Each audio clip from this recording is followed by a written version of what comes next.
everybody? I hope you guys are having a fantastic day. In today's video, I do want to take some time to talk a little bit about Solana, the forgotten about, the fallen behind, and still falling even deeper, down over 95% for the year, Solana blockchain.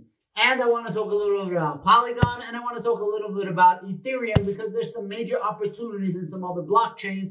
And whatever Solana is losing, somebody else is going to be gaining. Now, Solana is currently trading at $11 a SOL. At one point, Solana was trading at around $250 a SOL. The current market cap is only $4 billion, and the all-time market cap was at $75 billion. It is absolutely absurd if you think about it, the level that Solana has fallen. But there is some positivity happening with Solana alongside a lot of negativity when it comes to Solana. I'm going to get into all of that in this video. But before we go any further, may I please ask you for a favor? It's for me and for yourself. I'm going to need you to smile. Do one of these shapes on your face because smiling doesn't cost you a thing. And it's going to make sure that this video is going to go a lot better for myself and a lot better for yourself. But besides for the video, it's going to give you a very positive outlook for the week, and it's just going to put you in a really good mood. Thank you so much for giving me that smile. I greatly appreciate it. Now let's get back into this Solana video. When FTX fell, this was essentially the fall of Solana. The question is, why, Adam? What is the connection between FTX and Solana? There was direct and indirect connections between Solana and FTX. Solana Labs, Solana had a lot of money that was invested into FTX. For example, Solana themselves came out with a news briefing back in November when this whole FTX thing collapsed. Solana had $1 million in cash and cash equivalents that was tied up with FTX. Solana had 3.24 million shares of FTX.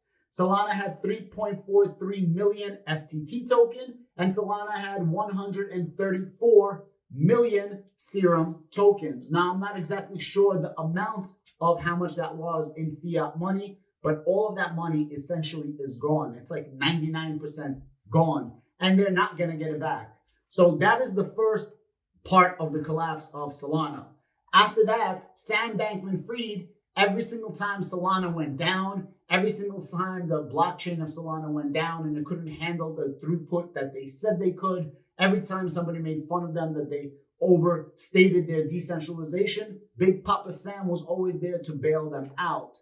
Well, Sam actually held 50 million Solana tokens, somewhere between the lines of 10 to 15% of all Solana value, closer to the 10%, I don't want to over-exaggerate it, was held by FTX in some way, shape, or form, including their subsidiaries. So when this collapse happened, everybody was so worried about what's going to happen with Solana token.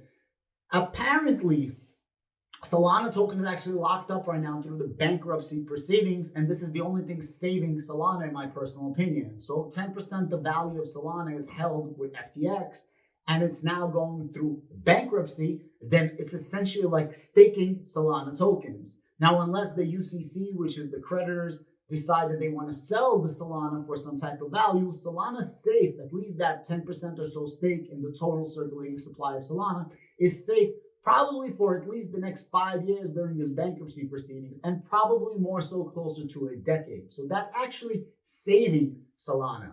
Now let's talk about some more negativities about Solana. We see it day in and day out that the developers of Solana are literally leaving the blockchain. Why? The volume of the blockchain keeps going down, baby.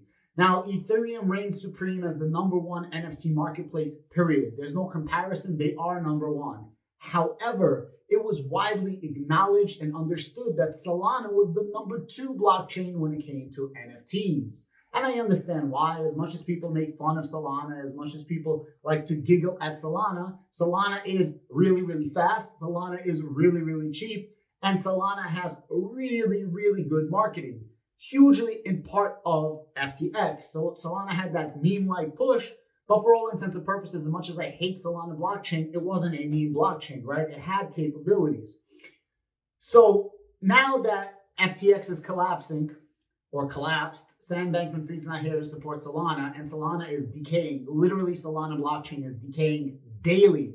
It is now currently on the 16th spot. The coin market cap down over 95%. At one point, it was like down 99%. It made a small comeback, and it keeps dropping spots. So it's not like the broader general market. The broader general market is down somewhere around mid 70-ish%. Solana is down more than a third more than the general market. And a lot of the collapse of Solana happened after FTX went down.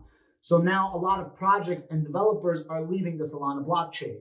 Where are they leaving to? So Solana has two main NFT projects. One NFT project is called Degods, and the other NFT project is called Y00Ts. Now, I'm not an NFT guy, so I might be pronouncing Y00Ts wrong, but it's Y00Ts as far as I understand, and they are considered to be a top 5 NFT projects on Solana, and the creator is one and the same. So Degods is actually going to Ethereum, while Y00Ts is actually going to Polygon. Very, very interesting.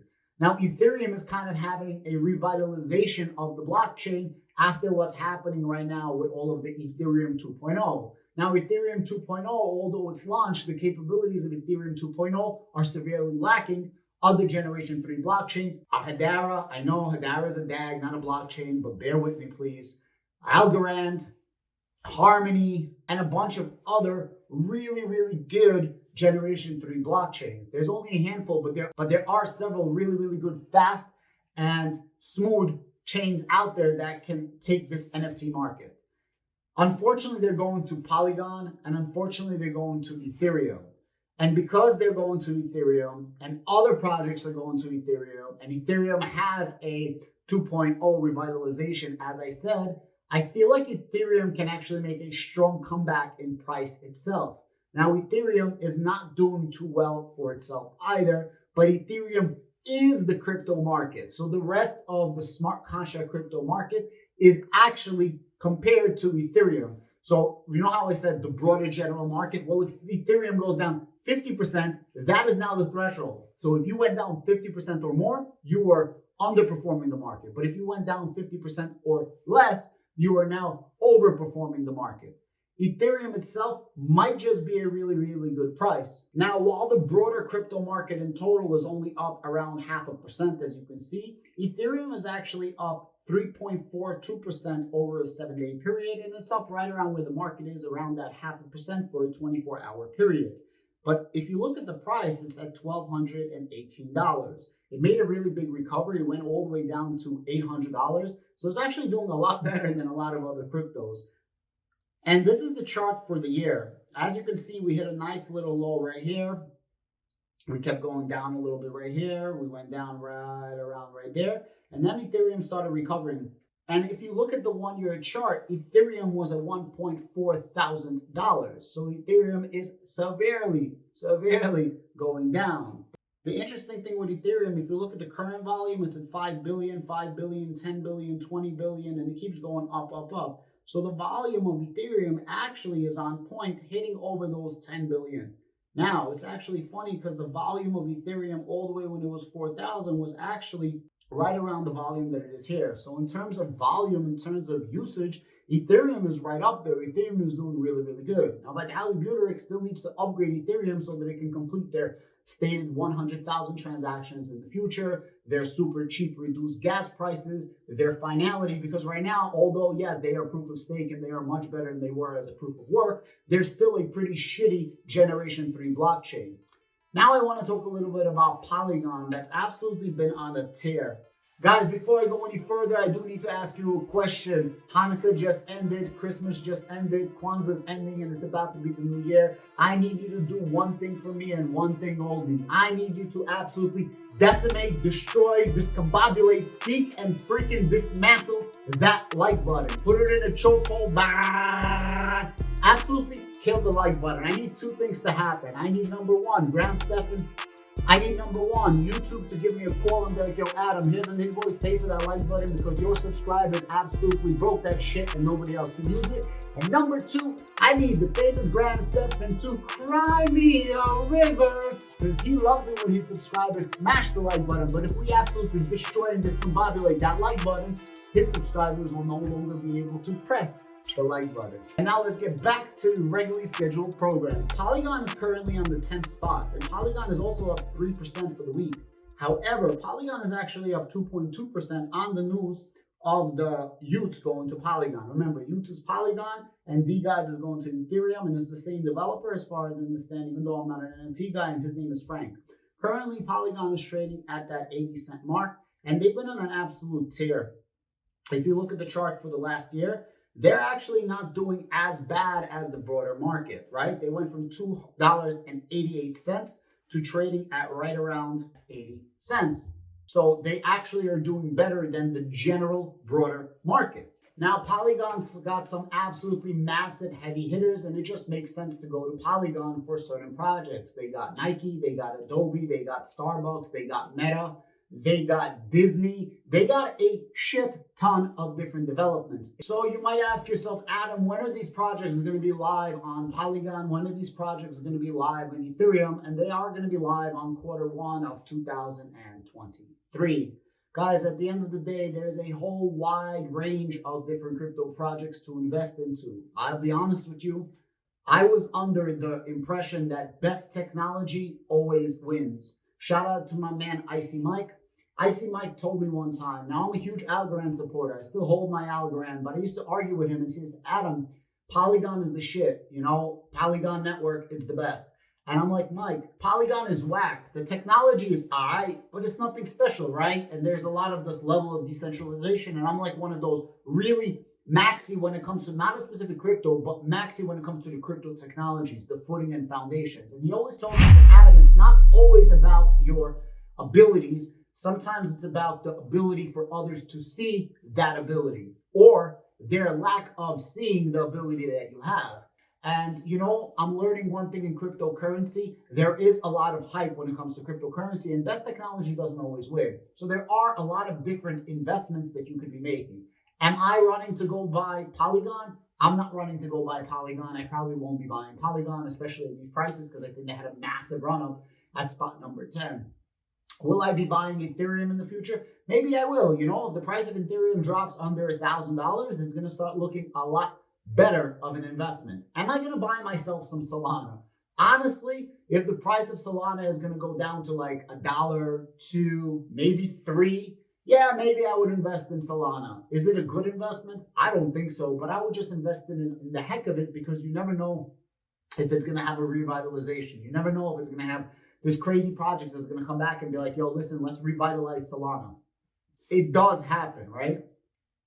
In terms of other projects that I'm looking at right now, I'm just sitting back, relaxing. I do honestly still believe that Algorand is some of the best investment opportunity that you can have right now if they figure their shit out, because they're definitely lacking in marketing and promotion, but their footing and foundation, their fundamentals of the actual technology behind the blockchain is bar none. It's like honestly top of the line. And another project that's top of the line is actually the Hedera Hashgraph that also has a problem with marketing and it has a problem with public relations.